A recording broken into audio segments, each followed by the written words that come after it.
avancer maintenant vers la question en disant, c'est incompatible sur la base du fait que nous avons deux modèles de civilisation.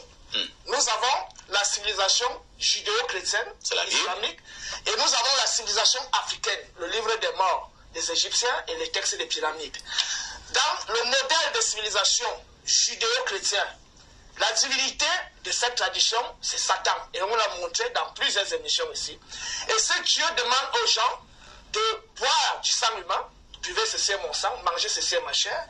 Il demande aux gens de manger les excréments. Il demande aux gens de manger la chair humaine. Pour la chair humaine, j'ai retrouvé le chapitre où Yahvé demande aux gens de manger la chair humaine. C'est Dieu lui-même, le Dieu de la vie, qui demande aux gens de manger la chair humaine. Quand tu le voudras, je vais lire ce chapitre-là. Donc, le chapitre que vous avez embrouillé la dernière. Oui, le chapitre que je l'avais retrouvé. Si vous voulez, je lis. Allez-y. Voilà. Il t'avait jeté. Il va s'en sortir. J'espère. Donc, voici le chapitre. Nous sommes à Exode 20. Exode 20, verset 10. Exode chapitre 20, verset 10. Lorsque tu t'approcheras d'une ville pour la combattre, tu lui proposeras la paix. Si elle l'accepte et t'ouvre ses portes, tout le peuple qui s'y trouve devra la corvée et le travail. Mais si elle refuse la paix et te livre combat, tu l'assiégeras. Yahvé ton Dieu la livrera à ton pouvoir. Et tu en passeras tous les mâles au fil de l'épée. Toutefois les femmes, les enfants, le bétail, tout ce qui se trouve dans la ville, toutes ces dépouilles, tu les prendras comme butin. Tu mangeras les dépouilles de tes ennemis. Que Yahvé, ton Dieu t'aura livré. Voilà, donc Yahvé de manger la chair humaine. Comment savoir si vous avez un don spirituel? Avez-vous déjà senti cette étincelle divine en vous? Cette connexion? Bonsoir, bien-aimés dans le Seigneur. Voilà. Donc, bien, on évolue. Mais ce Dieu recommande les sacrifices humains. Donc, Abraham a sacrifié son fils. Et le dernier sacrifice, c'est le personnage fictif qu'on appelle Jésus, qui verse son sang. Donc, Dieu a besoin de tuer un homme pour sauver l'humanité avec toute sa puissance. Donc, on trouve des sacrifices humains. La mendication de la chair humaine, la mendication des excréments et les sacrifices. C'était quel verset là, mon type? Exode 20, chapitre, je crois, Exode 20, si vous voulez. Donc, tu ne sais pas que 20, c'est le chapitre, alors. Exode chapitre 20, verset... Là, tu me voles mon temps, là. Non, tu dois voir ça vraiment. Non, mais on doit vérifier. Vous volez le temps de Todd. Vous volez le temps. Et vous allez encore embrouiller Todd. Ce que je voulais dire, c'est que dans nos textes sacrés et dans nos rites initiatiques, les rites, en réalité, nous permettent de manière scientifique, pas sur la base de la croyance, parce que j'ai suivi quelqu'un dire, c'est que c'est sur la base de la croyance qu'on se relie à. Les rites initiatiques et traditionnels africains, ce sont des formules scientifiques. On connaît quelle est la plante qu'il faut utiliser, quelle est la connexion avec la lune, quelle est l'heure où il faut faire. Donc c'est mathématique. Il ne s'agit pas d'un système de croyance, il s'agit d'un système de connaissance. C'est la raison pour laquelle c'est opérationnel et efficace. Je vais poser notre préoccupation. Oui. Est-ce qu'on peut être un grand initié africain et appartenir à... Bon, je m'arrête là. Donc, bien-aimé dans le Seigneur, je t'ai dit la dernière fois, et je leur ai dit que je mets au défi quiconque de m'apporter des contradictions de la Bible. Jusqu'à aujourd'hui, j'attends. Et j'ai dit que chaque fois que je tomberai sur des inepties, sur des mensonges qu'on attribue à la Bible, chaque fois que je tomberai dessus et que l'Esprit de Dieu me demandera d'intervenir, je vais intervenir. Alors, ce monsieur qu'on appelle Todd, je crois que c'est ça, Todd, quelque chose comme ça, qui est certainement un animiste traditionnaliste, se met à la télé Espace Miné pour raconter des inepties, pour étaler son ignorance et son incapacité à comprendre les Écritures. J'interpelle d'ailleurs les journalistes, le journaliste d'Espace Miné, qu'il fasse attention, parce que c'est extrêmement dangereux de passer des messieurs comme ça à l'antenne, alors qu'il y a des milliers de personnes, voire d'enfants, qui écoutent. Et ce qui est embêtant, pour moi, c'est qu'il y avait un révérend, soi-disant révérend, parce que même révérend, ça n'existe pas dans la Bible, pasteur, à l'antenne, bien aimé dans le Seigneur. Il y avait un révérend pasteur je suis petit-fils de chef. Donc, qui... c'est pour dire que... Bon, il a dit des choses intéressantes, mais ce qui m'embête, c'est que il ne s'est pas donné la peine de contredire ce monsieur. Bon, je n'ai pas regardé l'émission jusqu'à la fin. J'ai regardé les intervenants Blaireau Niemek et l'autre qui ont quand même intervenu pour contredire, pour essayer de contredire ce que ce monsieur a raconté, a lu et a interprété. Et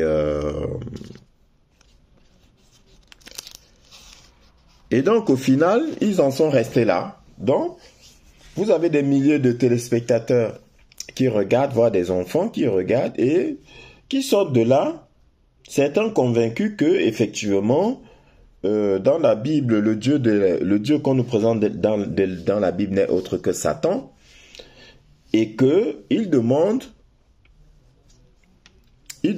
à ces hommes, à ces enfants, de manger la chair humaine. Et il nous parle d'Exode 20. Bon, ce n'est pas Exode 20, ils ont rectifié après. Il s'agit de Deutéronome, chapitre 20, verset 14, il me semble. Oui, chapitre 20, Deutéronome, chapitre 20, verset 14. Et il dit que Dieu demande à ses enfants de manger la chair humaine. Passe à la télé. Ils se disent intellectuels, hein? Ces gens-là, ils se disent intellectuels. On les présente comme des intellectuels. La preuve, on les invite à la télé pour des débats. Le titre, c'était « Les rites traditionnels sont-ils opposés à la religion ?» Dans tous les cas déjà, je vous ai dit, je ne suis pas un religieux. La Bible, là, ce n'est pas un livre religieux. Mais ils n'ont jamais compris cela. La Bible est un livre spirituel. La Bible nous parle de Dieu. La Bible ne nous parle pas de religion. Le christianisme, ce n'est pas une religion. C'est le catholicisme qui est une religion. Toutes les autres, là, c'est des religions. Mais croire en Dieu, en Jésus-Christ, n'a jamais été une religion. Bon, ça va être compliqué de leur faire comprendre. Donc, le monsieur, tout comme votre chocolat des filles, dès qu'il lise quelque chose dans la Bible, il s'excite, sans faire de recherche, il s'excite et puis se précipite à la télé. Oui, voilà, c'est parce qu'ils sont tellement, comment je vais dire ça, ils sont tellement excités à rejeter le Seigneur Jésus-Christ, ils sont tellement acharnés à démontrer que c'est un faux Dieu qu'ils ne font pas attention. Le Seigneur a dit, j'anéantirai l'intelligence des intelligents. Voilà ce que notre merveilleux Seigneur a dit. J'anéantirai l'intelligence des intelligents. Mais comment est-ce qu'il va anéantir? Je vous ai dit, Dieu ne descendra pas du ciel. Il ne descendra plus du ciel pour vous parler, pour agir. C'est à travers ses serviteurs qu'il va le faire. Et moi, humble serviteur du Seigneur Jésus-Christ, serviteur de Dieu par la volonté de Dieu et non de celle des hommes, bien-aimé dans le Seigneur, chaque fois, je vais anéantir leur intelligence. Parce que Dieu les aveugle, exprès, pour qu'ils soient ridicules après. Mais comme je dis, c'est dommage que le présentateur d'Espace Miné ne se donne pas la peine après de vérifier et puis d'apporter une contradiction et de s'excuser. Parce que là, il est en train d'œuvrer pour le mal. Il œuvre pour le mal. Tous ceux qui détournent les hommes de la parole de Dieu œuvrent pour le mal. Parce que je continue de le dire, qu'y a-t-il de mal, qu'y a-t-il de mauvais dans la parole de Dieu? Ok, ils disent que Jésus c'est un faux personnage qu'on nous a présenté. Laissons Jésus tranquille. D'accord, admettons, pour eux, parce que moi je suis convaincu. Laissons Jésus tranquille. Maintenant le message. Qu'y a-t-il de mal dans le message? Tu aimeras ton prochain comme toi-même.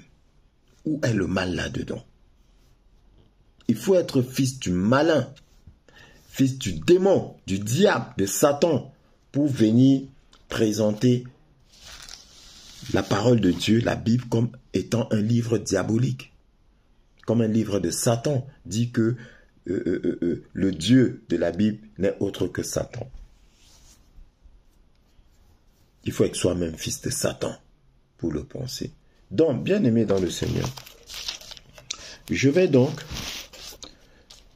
avec plaisir, me donner cet exercice de leur expliquer à ceux d'Espace Miné, et j'espère, bien-aimé dans le Seigneur, toi mon frère, ma soeur qui va écouter, je te demande de partager et de le leur faire parvenir, que Espace Miné puisse écouter mes explications, inspirées par l'Esprit de Dieu. Alors, Deutéronome chapitre 20, verset 14. Le Seigneur dit,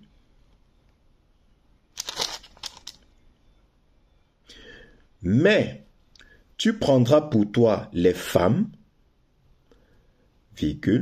les enfants, le bétail, tout ce qui sera dans la ville, tout son butin, et tu mangeras les dépouilles de tes ennemis que l'Éternel, ton Dieu, t'aura livré.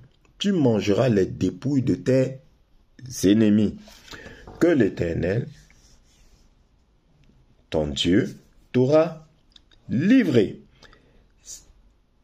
Verset 15, c'est ainsi que tu agiras à l'égard de toutes les villes qui sont très éloignées de toi et qui ne font point partie des villes de ces nations-ci.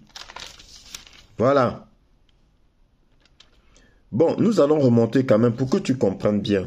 Nous allons remonter au verset 10. Quand tu t'approcheras d'une ville pour l'attaquer, tu lui offriras la paix. Déjà là, il dit, quand tu t'approcheras d'une ville pour l'attaquer, tu lui offriras la paix. Est-ce que Satan offre la paix? Satan n'offre pas la paix. Tu lui offriras la paix. Si elle accepte la paix et t'ouvre ses portes, tout le peuple qui s'y trouvera te sera tributaire et asservi. Verset 12. Si elle n'accepte pas la paix avec toi, et qu'elle veuille te faire la guerre, alors tu l'assiégeras. Et après que l'Éternel, ton Dieu, l'aura livré entre tes mains, tu en feras passer tous les mâles au fil de l'épée. Voilà. Et finalement, le verset 14, tu mangeras les dépouilles de tes ennemis que l'Éternel, ton Dieu, t'aura livré. Bien-aimé dans le Seigneur, j'ai dit, que ce soit ce Todd, que ce soit Chocolat des filles ou autre, ils ne peuvent pas comprendre les Écritures. Ce n'est pas possible. Ils ne peuvent pas comprendre parce que le Seigneur ne veut pas. Le Seigneur ne veut pas. Le Seigneur dit, ceux du dehors ne doivent pas comprendre. Maître, pourquoi parles-tu en parabole? Demande, les disciples de notre merveilleux Seigneur Jésus-Christ. Et Jésus leur répond, c'est à vous qu'a été donné le mystère du royaume des cieux. C'est à nous qu'a été donné le mystère du royaume des cieux. Pas à ceux du dehors, bien-aimés dans le Seigneur. C'est à toi, à moi, pas à ceux du dehors. Oui, voilà ce que le Seigneur dit. C'est à nous que cela a été donné.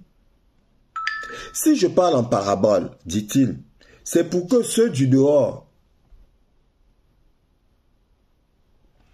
qu'en écoutant, qu'ils ne comprennent pas, et qu'en regardant, qu'ils n'aperçoivent pas, de peur qu'ils ne se convertissent et qu'ils ne soient pardonnés et qu'ils ne soient sauvés. Ça veut dire quoi? Ça veut dire que il y en a dont le Seigneur ne veut pas qu'ils soient sauvés. Il ne veut pas. Oui, il ne veut pas. Il dit, il y en a qui n'ont pas reçu l'amour de la vérité. C'est pourquoi le Seigneur les frappe par une puissance d'aveuglement. Ils n'ont pas reçu l'amour de la vérité pour être sauvés. C'est le Seigneur qui parle. C'est le Seigneur qui dit. Bien-aimés dans le Seigneur. Donc, il y a des gens, quelles que soient les explications que nous allons donner, il y a des gens qui ne comprendront pas parce que le Seigneur ne veut pas qu'ils comprennent. C'est notre Dieu, c'est notre Père. C'est comme ça. Ne cherchez pas à comprendre pourquoi. C'est lui qui décide. Il est souverain. Il fait comme il veut. Et nous disons Amen. Donc, si le Seigneur ne t'ouvre pas l'esprit, tu ne vas pas comprendre. Et vous ne pouvez pas lire la parole de Dieu, la Bible, comme on lit un roman. Ce n'est pas possible. Parce que ce qu'il y a de particulier dans le langage divin, c'est qu'il y a des mots que tu ne dois pas prendre au premier degré. Il y a des mots qui ont une signification bien particulière dans le contexte dans lequel ces mots ont été utilisés.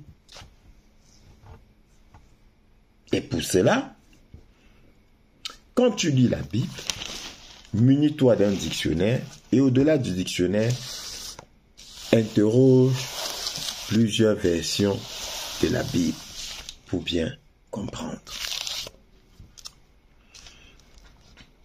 Et tu mangeras les dépouilles de tes ennemis que l'Éternel ton Dieu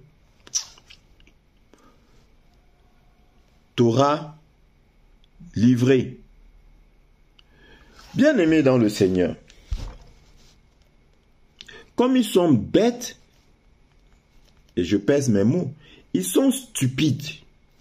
Parce que remarque que le Seigneur dit, voici ce qui est écrit, et tu mangeras les dépouilles de tes ennemis que l'Éternel ton Dieu, t'aura livré. Donc, livré, E accent aigu S. Livré mis pour ennemi et non mis pour dépouille. D'accord? Les ennemis que l'Éternel t'aura livrés, tu mangeras leur dépouille. Tu mangeras leur dépouille. Ok. Si tu prends la définition bien-aimée dans le Seigneur de dépouille, alors nous allons dans le dictionnaire dépouille. Dépouille pour enlever à un animal, comme la dépouille d'un lion, dépouille, entre parenthèses mortelles, deuxième définition, le corps humain après la mort, dans le cadavre, la dépouille de quelqu'un. Donc eux, ils s'arrêtent là. Et ils disent que, voilà un Dieu diabolique qui demande de manger le cadavre des ennemis, de l'ennemi. Alors, bien-aimés dans le Seigneur, nous allons faire une autre recherche. Nous allons chercher la définition de dépouiller. Alors, première définition, enlever la peau d'un animal, par exemple. Ou, deuxième définition, dégarnir de ce qui couvre. Par exemple, dépouiller quelqu'un de ses vêtements.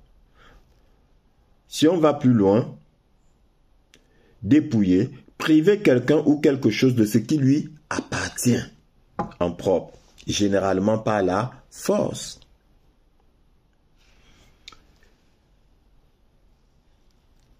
Dépouiller ici, avec une idée de violence, de contrainte, c'est priver quelqu'un ou quelque chose de ce qui lui appartient en propre, généralement par la force. Et nous sommes ici dans un cas de force. Donc, on continue. Exemple, dépouiller quelqu'un de tous ses biens. Dépouiller les cadavres de leurs bijoux. Un synonyme, c'est déposséder. Déposséder. Donc, dans le contexte présent, dans le contexte actuel, le sens biblique du mot dépouille. Bien aimé, le sens biblique du mot dépouille, c'est ce que tu as dépouillé. Ça veut dire quoi? Tout ce que tu vas prendre à l'ennemi, tout ce que tu vas récupérer avec force à l'ennemi, va s'appeler dépouille. Je ne sais pas si je me fais comprendre, bien aimé dans le Seigneur. Dans le contexte biblique, dépouille, c'est ce que tu récupères avec force, avec violence à l'ennemi. Ce que tu arraches à l'ennemi, ça s'appelle des dépouilles. C'est pour cela que le Seigneur dit: et tu mangeras les dépouilles de tes ennemis que l'Éternel, que l'Éternel ton Dieu t'aura livré. Et livré, c'est E accent aigu S. Donc, les ennemis que l'Éternel t'aura livrés, tu récupéreras leurs dépouilles et tu mangeras ce que tu leur auras arraché. Voilà, bien-aimé dans le Seigneur. Et quand maintenant, en étant judicieux, tu vas dans les autres versions de la Bible, je t'ai gardé ça pour la fin et tu vas mieux comprendre. Alors, donc, nous avons dit, nous allons faire une recherche Google, hein, c'est plus facile.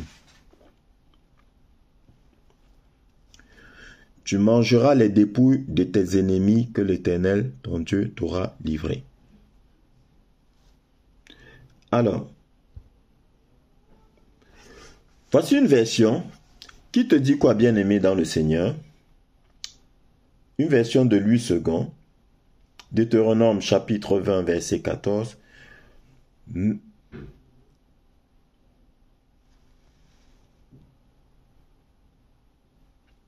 Non, Martin Bible. Nous allons dans Martin Bible. Alors, seulement les femmes et les petits-enfants, et quant aux bêtes, et tout ce qui sera dans la ville, tout son butin, tu le pilleras pour toi, et tu mangeras le butin de tes ennemis. Et tu mangeras le butin de tes ennemis que l'Éternel ton Dieu t'aura donné. Et dans Darby Bible, tu as: mais les femmes et les enfants et le bétail et tout ce qui sera dans la ville, tout son butin, tu le pilleras pour toi.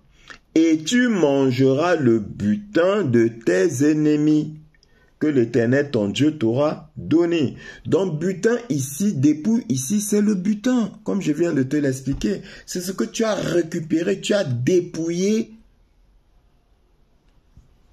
à ton ennemi. Aussi simple que ça. Et tu as le King James Bible, d'accord?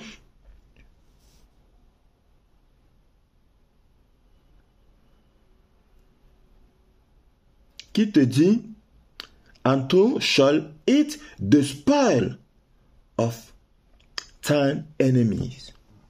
The spoil.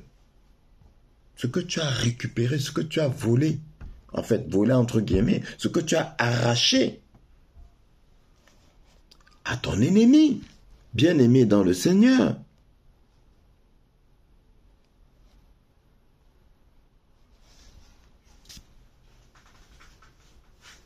Le butin, de spoil. Quand tu cherches la définition de spoil, c'est le butin. Donc, voilà donc des imbéciles qui se mettent à la télé et qui racontent des inepties. Mais allez faire des recherches, vous êtes paresseux, vous êtes feignants. Et vous venez vous pavaner et parler fort devant des millions de spectateurs. Et puis, le journaliste, l'animateur, là, il se gargarise. Il dit, ah bon, machin, vraiment, ce Dieu-là est terrible et tout. Mais vérifiez, toi-même, journaliste, mais c'est pas possible. Mais vous êtes feignant. Et vous induisez des enfants, voire des adultes en erreur. Les esprits faibles, vous les induisez en erreur. Parce que vous n'avez rien compris à la Bible. Il dit, c'est un Dieu qui demande à ses fidèles de manger sa chair et de boire son sang. Mais tu n'as rien compris et tu ne comprendras rien. Et tu ne comprendras rien.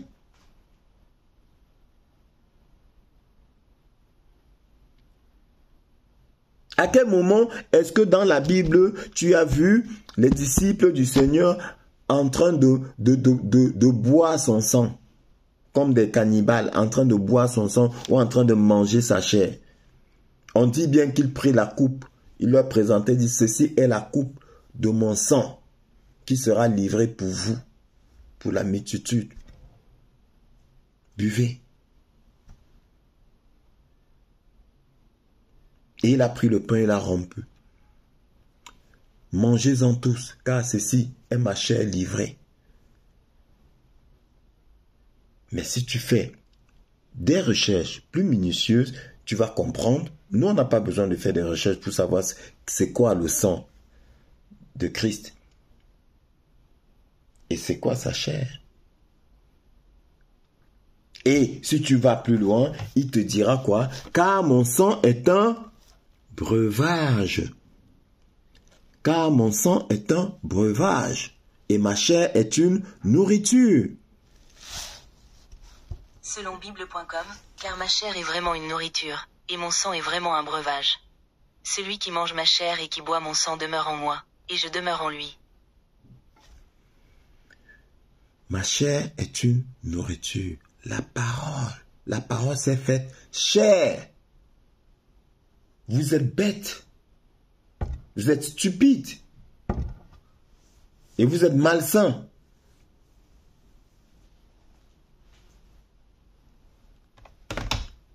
Mon sang est un breuvage et ma chair est une nourriture. La parole s'est faite chair. Nous mangeons la parole. La parole est une nourriture. Et c'est pour ça que le Seigneur dit quoi? L'homme ne vivra pas de pain seulement, mais de toute parole qui vient de Dieu, qui vient de la bouche de Dieu. Le pain spirituel, la parole. Mais vous n'avez rien compris, vous mettez, vous racontez des âneries. Vous êtes stupide. Vous êtes stupide. Allez encore étudier. Allez encore étudier. Avant de venir vous présenter devant les plateaux télé et raconter n'importe quoi. Dieu demande, Dieu c'est Satan. Et c'est toi le Satan. Bien-aimé dans le Seigneur, Voilà le coup de gueule, le rectificatif que je voulais apporter à cet ignare-là. C'est vraiment un ignare, il ne comprend rien. Ils sont tous pareils, dès qu'ils voient quelque chose qui leur semble bizarre dans la Bible, sans réfléchir, ils se précipitent, ignorant que c'est le Seigneur. C'est la colère de l'Éternel qui les aveugle. C'est Satan qui les aveugle. J'ai promis à l'un de mes frères qui m'a interpellé là et qui m'a demandé de lui expliquer par rapport au comportement d'un enfant maudit, comment ça se manifeste, parce qu'il avait suivi l'une de mes vidéos dont le titre c'est « Qui est ta famille ?» J'ai promis lui faire ça aujourd'hui, mais après une dure journée de travail, et comme il fallait que je réponde rapidement à ces perdu, donc du coup je pense que c'est demain que je reviendrai sur cet enseignement là, dont je m'excuse par avance, mais demain, s'il plaît à Dieu, je lui ferai son enseignement. Sur ce, bien-aimé dans le Seigneur, je te souhaite une bonne soirée, que le Seigneur veille sur toi, qu'il ouvre ton esprit afin que tu comprennes les Écritures. Qu'il te bénisse, toi et toute ta famille. Bonne soirée.